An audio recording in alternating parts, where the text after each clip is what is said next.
BRS పార్టీలో ఎలాంటి పంచాయతీ లేదని మాజీ మంత్రి హరీష్ రావు స్పష్టం చేశారు. పార్టీ మారుతారని జరుగుతున్న చిల్లర ప్రచారాన్ని బంద్ చేయాలని సూచించారు. పార్టీ మార్పుపై వచ్చే ఫేక్ ప్రచారాన్ని నమ్మొద్దని హరీష్ రావు కీలక వ్యాఖ్యలు చేశారు. సోషల్ మీడియాలో వచ్చిన వార్తలపై డీజీపీకి ఫిర్యాదు చేసినట్లుగా తెలిపారు.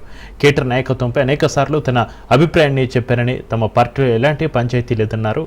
కేటీఆర్కు బీఆర్ఎస్ నాయకత్వ బాధ్యతలు అప్పగిస్తే స్వాగతిస్తారని, క్రమశిక్షణ గల కార్యకర్తగా కేసీఆర్ ఆదేశాలను తూచ తప్పకుండా పాటిస్తారని క్లారిటీ ఇచ్చారు హరీష్ రావు.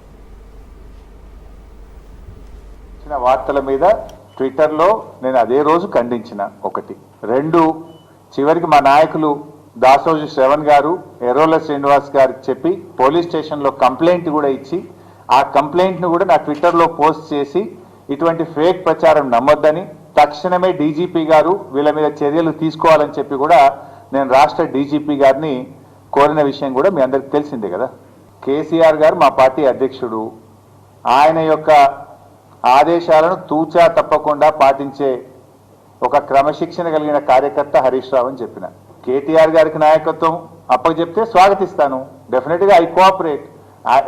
ఒక కార్యకర్తగా హరీష్ రావు పార్టీ నిర్ణయాన్ని, కేసీఆర్ నిర్ణయాన్ని ఎప్పుడైనా శిరసా వహిస్తాడు తప్ప గీత దాటే వ్యక్తి కాదు.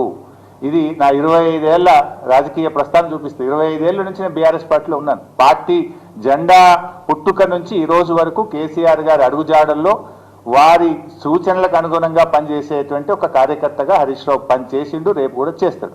My leader is KCR. What ever KCR says Harish Rao will follow it. That's all.